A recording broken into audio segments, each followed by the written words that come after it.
Good morning. આજના લેક્ચરમાં તમારું સ્વાગત છે.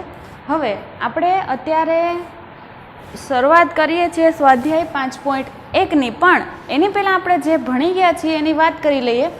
તો સૌથી પહેલાં આપણે આવૃત્તિ વિતરણ કોષ્ટક જોયું હતું માહિતીના નિયમન, બરાબર. માહિતી એટલે શું, નિયમન એટલે શું, એ બધા આપણને ખબર છે. હવે એ માહિતીના અલગ અલગ નિયમન કઈ રીતે કરી શકાય એના માટેની 3 રીત આપણે જોઈ હતી. પહેલી હતી આવૃત્તિ વિતરણ કોષ્ટક, બીજી હતી લંબ આલેખ અને ત્રીજી હતી ચિત્ર આલેખ, બરાબર. હવે પહેલી છે આવૃત્તિ વિતરણ કોષ્ટક, એના પણ 2 ભાગ હતા. કયા કયા? એક તો સાદું આવૃત્તિ વિતરણ કોષ્ટક અને બીજું હતું વર્ગ અંતરાલવાળું આવૃત્તિ વિતરણ કોષ્ટક, બરાબર. વર્ગ અંતરાલમાં શું હોય તો આપણે જે સાદું આવૃત્તિ વિતરણ કોષ્ટક કરીએ છીએ એમાં 5 વ્યક્તિની વાત કરીએ, 5 વસ્તુની વાત કરી હોય, બરાબર. આપણે ત્યારે ઉદાહરણ લીધું હતું કે ક્લાસમાં જેટલા તમારા વિદ્યાર્થીઓ અથવા તો સાથે ભણતા વિદ્યાર્થીઓ બીજા હોય એ લોકોને કઈ કઈ વસ્તુ ભાવે છે, કયા કયા ફ્રૂટ ભાવે છે, એના આધારે આપણે જો લેવું હોય તો શું લઈ શકાશે? તો કે સાદું આવૃત્તિ વિતરણ કોષ્ટક. અને વર્ગ અંતરાલવાળું આવૃત્તિ વિતરણ કોષ્ટક એ શું છે તો કે બહુ ઝાઝા પ્રમાણમાં માહિતી, ઝાઝી બધી એકસાથે માહિતી મારે ભેગી કરવી હોય તો હું એના પાર્ટ પાડી દઉં, બરાબર. જ્યારે આપણે ક્લાસમાં બેસતા હોય, ક્લાસમાં બેસીએ અને ક્યાંય બહાર જવાનું હોય ક્લાસની બહાર, બરાબર, તો આપણને આપણા મેડમ સર જે કોઈ હોય કઈ રીતે કહે છે તો કે 1 થી 10 રોલ નંબર છે એ બહાર ચાલો, બરાબર. તો એવી રીતે જ્યારે કહે છે ત્યારે એમ નથી બોલવું પડતું કે 1 2 3 4 5 6 7 8 9 10 આટલા રોલ નંબર બહાર ચાલો, બરાબર. સીધું શું કહે છે 1 થી 10 વાળા રોલ નંબર વાળા વિદ્યાર્થીઓ બહાર ચાલો. તો એ શું થયો તો કે એક વર્ગ એટલે કે એક ભાગ પાડી નાખો, બરાબર. જેટલી પણ આપણી પાસે માહિતી હોય એના હું ભાગ પાડી નાખું એટલે એને શું કહેવાશે? વર્ગ અંતરાલ, બરાબર. એ રીતે આવૃત્તિ વિતરણ કોષ્ટક તૈયાર કરીએ છીએ. પછી બીજું હતું આલેખ. આલેખમાં પણ 2 ભાગ હતા. કયા કયા? એક તો લંબ આલેખ અને દ્વિલંબ આલેખ. લંબ આલેખ એટલે x અક્ષ ને y અક્ષ ઉપર કંઈક માહિતી હોય, x અક્ષ ઉપર ગુણાત્મક માહિતી હોય અને y અક્ષ ઉપર સંખ્યાત્મક માહિતી હોય અને પ્રમાણ માપ એમાં ખાસ લખવું ફરજિયાત છે, બરાબર. આ 3 વસ્તુ આપણને યાદ હોય, કઈ રીતે દેખાડવું હોય મને ખબર હોય છે, અને એ વસ્તુને આપણે માહિતી દેખાડીએ છીએ કઈ રીતે તો કે સ્તંભ દ્વારા. એટલે આપણે એને શું કહીએ છીએ? લંબ આલેખ અથવા તો સ્તંભ આલેખ.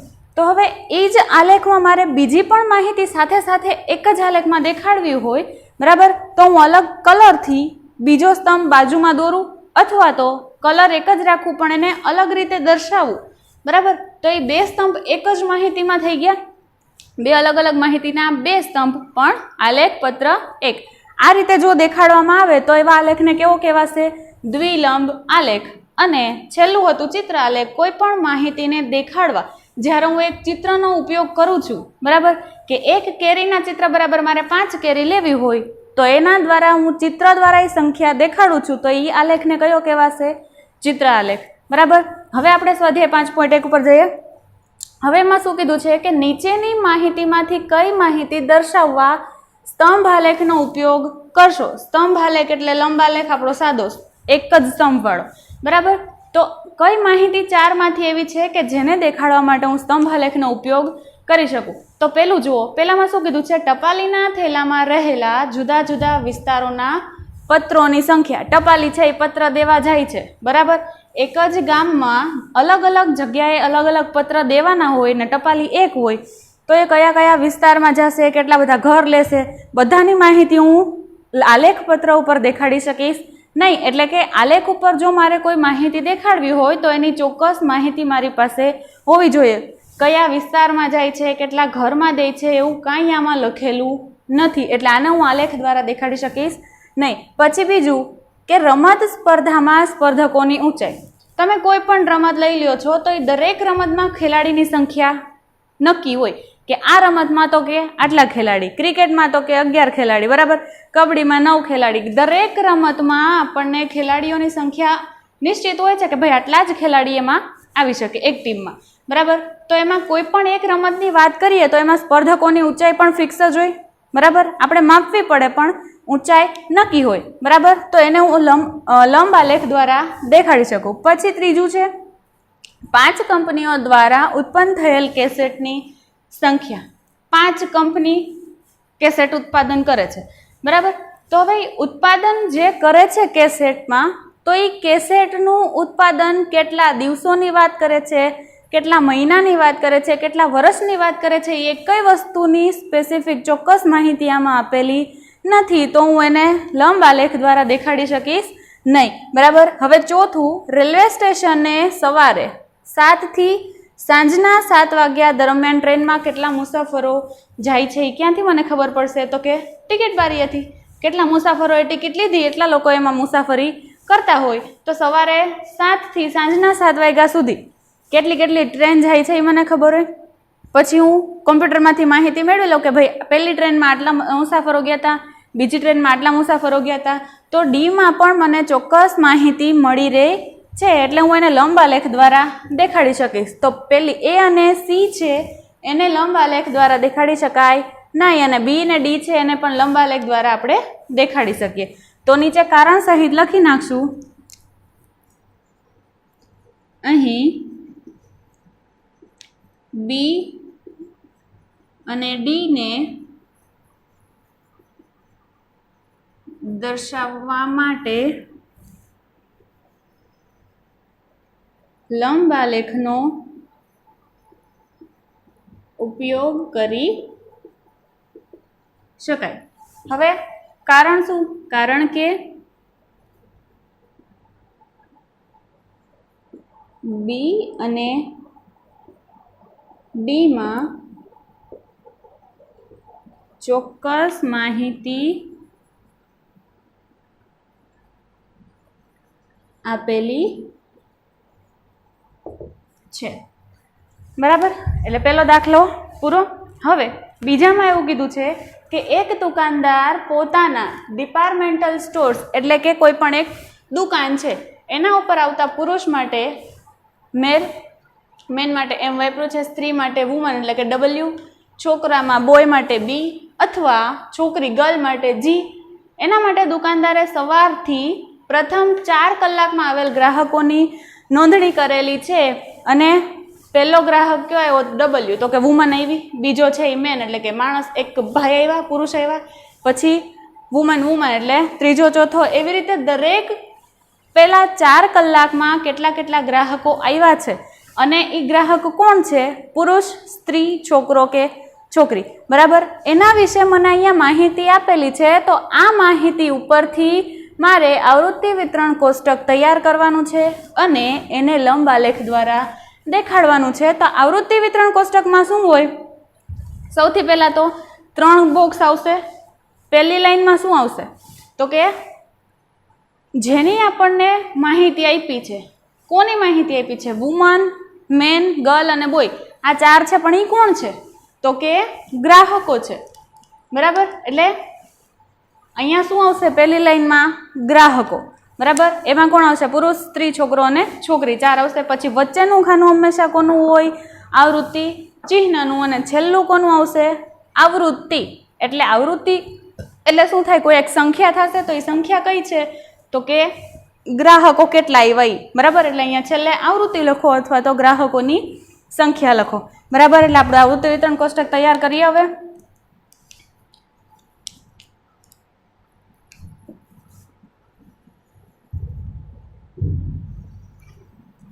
સૌથી પહેલા શું આવશે?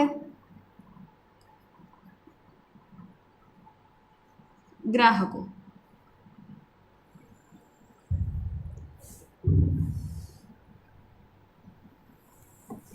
અહીંયા વચ્ચે શું આવશે? આવૃત્તિ ચિહ્ન, અને છેલ્લે આવશે આવૃત્તિ અથવા તો શું લખી શકાય?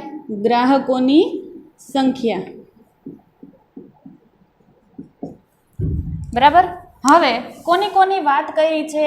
જેટલા ગ્રાહકો આવે છે. ગ્રાહકો કયા? પુરુષ, સ્ત્રી, છોકરો અથવા તો છોકરી. તો એને હું અહીંયા દેખાડી દઈશ. પુરુષ માટે એમ, પછી સ્ત્રી માટે ડબલ્યુ, છોકરો એના માટે બોય બી, અને છોકરી ગર્લ માટે જી. બરાબર. હવે આવૃત્તિ ચિહ્નમાં ખાનામાં શું કરીએ છીએ આપણને ખબર છે? તો ઊભી લાઈન લેતા જાશું. બરાબર. જેથી આપણને ગણતરી કરવી સહેલી પડશે. તો ઊભી ઊભી લાઈન લેતા જઈએ અને કોની કોની વાત કરે છે એમાં એક એક લાઈન ઉમેરતા જશું. આવૃત્તિ ચિહ્નમાં એક ખાસ ધ્યાન રાખવાનું કે 4 લાઈન ઊભી આવશે અને 5મી લાઈન ત્રાસી, એટલે પછી ગણવા બેસવું પડે નહીં. બરાબર. હવે પહેલું શું છે? W M W W W M W W. બરાબર. આ લાઈન પૂરી. પછી W W M G W 5મી લાઈન ત્રાસી ડબલ્યુ એમ જી. પછી 4 વાર ડબલ્યુ 1 2 3 ને 4 આ પૂરું. પછી આવશે જી એમ જી બી જી એમ જી બી. પછી B M W W B M W W. પછી 2 વખત ડબલ્યુ ને 2 વખત એમ. આ 1 ને 2 ડબલ્યુ. પછી 2 વાર એમ 1 ને 2. પછી 2 વાર ડબલ્યુ અને 2 વાર જી 1 2 અને જી 1 2. બરાબર. પછી એમ અને 3 વાર ડબલ્યુ. હા એમ 3 વાર ડબલ્યુ 1 2 3. પછી આવશે જી એમ એમ ડબલ્યુ જી એમ એમ ડબલ્યુ. પછી જી ડબલ્યુ એમ બી જી ડબલ્યુ એમ બી. હવે એમ બી બી એમ એમ બી બી એમ. પછી M W G G M W G G W G G M W G G M W M W G W M W G. અને છેલ્લી line 4 વાર W 1 2 3 4. બરાબર. હવે આવૃત્તિ વિતરણ કોષ્ટક તમે તૈયાર કર્યું તો કોઈક વખત ક્યાંક આમાં ભૂલ આવી શકે. બરાબર. તો હવે ભૂલ ન આવે આપણને કઈ રીતે ખબર પડશે કે મારે આવૃત્તિ વિતરણ કોષ્ટક છે એ સાચું છે? તો એના માટે શું કરશું? તો આ જેટલી આવૃત્તિ ચિહ્ન દેખાય છે એની સંખ્યા અહીંયા લખી નાખીએ. તો અહીંયા પહેલું છે પુરુષના કેટલી સંખ્યા થાય? 5 10 અને 15. પછી સ્ત્રીમાં 5 10 15 20 25. 25 પછી 3 છે એટલે 26 27 અને 28.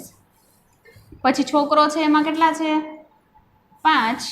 છોકરીમાં 5 10 અને 2 12. બરાબર. હવે અહીંયા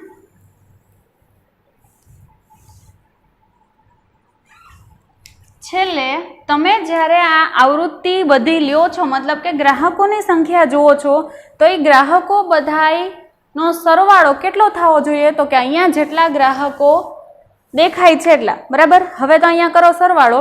5 ને 8 13 13 ને 5 18 18 ને 2 20 20 ને 0 વધી 2 2 ને 1 3 3 ને 2 5 5 ને 1 6.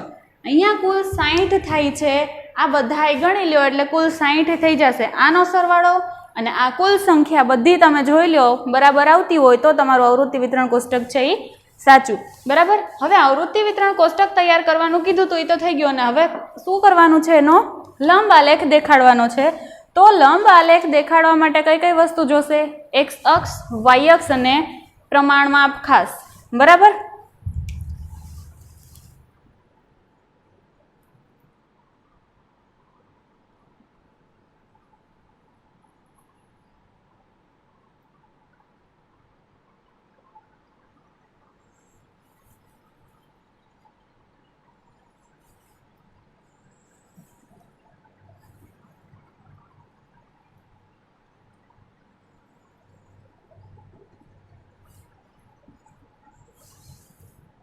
અહીંયા ઉપર આવશે વાય અક્ષ, પછી આ છે એક્સ અક્ષ. હવે અહીંયા આવશે 0. એક્સ અક્ષ ઉપર કઈ માહિતી આવશે? સંખ્યા લેશું કે ગ્રાહકોના નામ લેશું? એક્સ અક્ષ ઉપર હંમેશા ગુણાત્મક માહિતી એટલે શેની વાત કરીએ છીએ એ વસ્તુ અહીંયા લખવાની. તો કોની કોની? પુરુષ, સ્ત્રી, છોકરો અને છોકરી. તો અહીંયા આવશે પુરુષ એમ, પછી સ્ત્રી ડબલ્યુ, છોકરો બી અને છોકરી જી. બરાબર, આ ચારે ચાર દેખાડાઈ ગયું. હવે મારે આ સંખ્યા દેખાડવી છે, એ અહીંયાથી આવશે. એટલે જુઓ, હવે સંખ્યામાં કયા કયા આપ્યા છે? 15, 28, 5 અને 12. આમાં તમને પ્રમાણમાં આટલું જ લેવું, 1 સેન્ટીમીટર બરાબર 5 ગ્રાહકો લેવા એવું કીધું નથી. આપણે આપણું પ્રમાણમાં જાતે નક્કી કરવાનું છે. તો આગળ તમે 6ઠા 7મામાં પણ આ વસ્તુ ભણી ગયા છો, તો તમને એટલો તો આઈડિયા આવવો જ જોઈએ કે મારે વચ્ચે કેટલાનો ગાળો રાખવો પડે. બરાબર, હું 28 સુધી લઈ જાઉં છે, મતલબ મોટામાં મોટી સંખ્યા 28 છે, તો હું 5-5નો ગાળો રાખી દઉં તો પણ ચાલશે.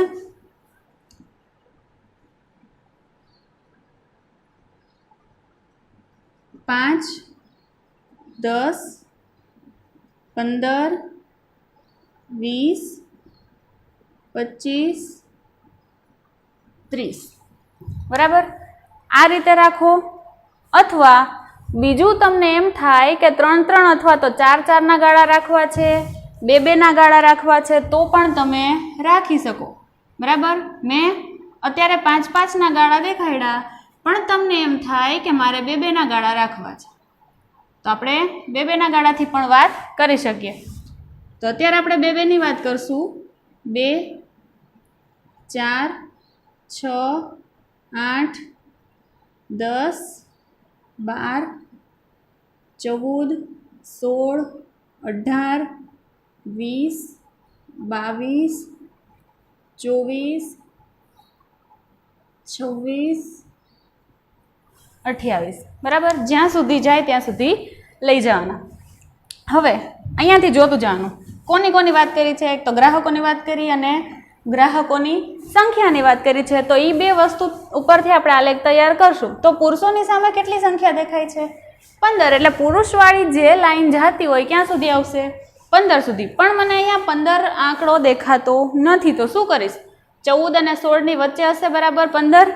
બરાબર, તો અહીંયા 15નું હોય તો તમારે એ જ લાઈન ઉપરથી આખો સ્તંભ દોરવો પડે.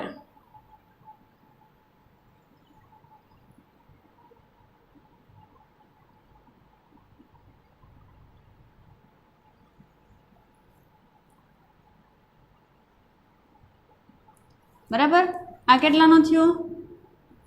15.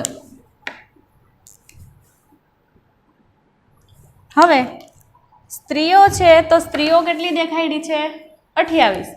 બરાબર, તો અહીંયા 28 વાળી જે લાઈન છે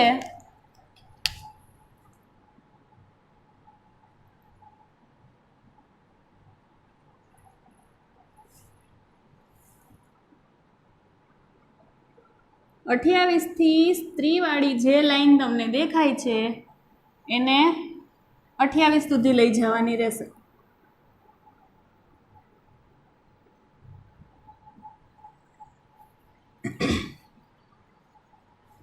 હવે સ્ત્રીઓ પછી કોણ આવશે? છોકરાઓ. તો છોકરાઓ કેટલા છે? 5. હજી પાછું બીજી વાર જો 5 મને ક્યાંય દેખાતા નથી, પણ કોની વચ્ચે આવશે? 4 અને 6ની વચ્ચે. તો અહીંયાથી લઈ જઈશ. એટલે છોકરાઓ માટે હું જે છે એ ખાનાને ક્યાં સુધી ખેંચી જવાનું? 5 સુધી. જુઓ, અહીંયા 15, અહીંયા 5. બરાબર, પછી છોકરી છે કેટલા છે? 12. તો અહીંયાથી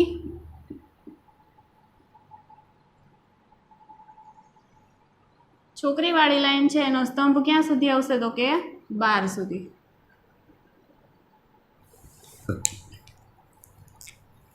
સ્ત્રીનું છે એ કેટલા છે? 28. છોકરાઓ 5 છે અને છોકરીઓ છે એ 12 છે.